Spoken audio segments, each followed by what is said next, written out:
Field out ആയിപ്പോയെന്ന് കരുതിയിടത്ത് നിന്ന് വമ്പൻ തിരിച്ചുവരവ് നടത്തിയ നടനാണ് ജഗദീഷ്.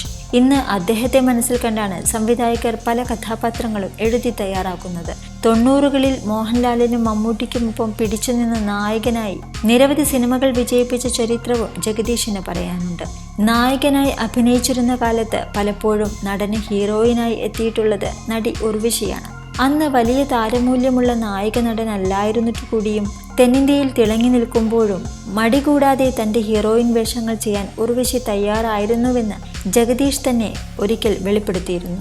അതിനാൽ തന്നെ ഇൻഡസ്ട്രിയിൽ തനിക്ക് ഏറ്റവും അടുപ്പമുള്ള അഭിനേത്രിയാണ് ഉർവശിയെന്നും ജഗദീഷ് പറഞ്ഞു. ഉർവശിയുമായുള്ള സൗഹൃദത്തെക്കുറിച്ച് ജഗദീഷ് പറഞ്ഞ വാക്കുകളാണിപ്പോൾ വീണ്ടും ശ്രദ്ധ നേടുന്നത്. എനിക്ക് ഏറ്റവും അടുപ്പമുള്ള നടി ഉർവശിയാണ്. ഞാനൊരു കൊമേഡിയനാണെന്നുള്ള ധാരണ മാറ്റിയിട്ട് നിങ്ങൾക്കൊരു ഹീറോ ആവാനാവും, നിങ്ങളൊരു ഹീറോ ആണ് എന്ന് പറഞ്ഞ് എനിക്ക് കോൺഫിഡൻസ് തന്നിട്ടുള്ളതും ഉർവശിയാണ്.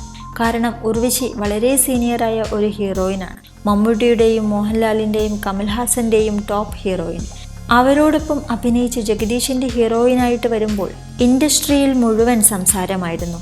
ഉർവശി താഴോട്ട് പോയി ജഗദീഷിൻ്റെ ഹീറോയിനായി എന്ന് പറഞ്ഞു. ആ സമയത്ത് അത് മൈൻഡ് ചെയ്യാതെ എൻ്റെ ഹീറോയിനായി 6-7 സിനിമകളിൽ അഭിനയിച്ച ഉർവശിയോട് എനിക്ക് ജീവിതത്തിൽ വലിയ കടപ്പാടുണ്ട്. എൻ്റെയും ശ്രീനിവാസൻ്റെയും നായികയായി അഭിനയിച്ചതിൻ്റെ പേരിൽ ഉർവശിയെ ഒരുപാട് പേർ പരിഹസിച്ചു എന്നുമാണ് ജഗദീഷ് പറഞ്ഞത്.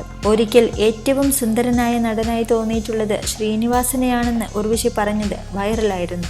മലയാളത്തിലെ ടോപ്പ് ആക്ടേഴ്സിൽ കുറച്ച് ആളുകളുടെ പേര് നൽകി ഇതിൽ നിന്നും ഏറ്റവും സുന്ദരനായ ഒരാളെ തിരഞ്ഞെടുത്ത് പറയാൻ ആവശ്യപ്പെട്ടപ്പോൾ ഉടനടി ഉർവശി ചോദിച്ചത് എന്തുകൊണ്ട് ശ്രീനിവാസനെ ഉൾപ്പെടുത്തിയില്ലെന്നാണ്.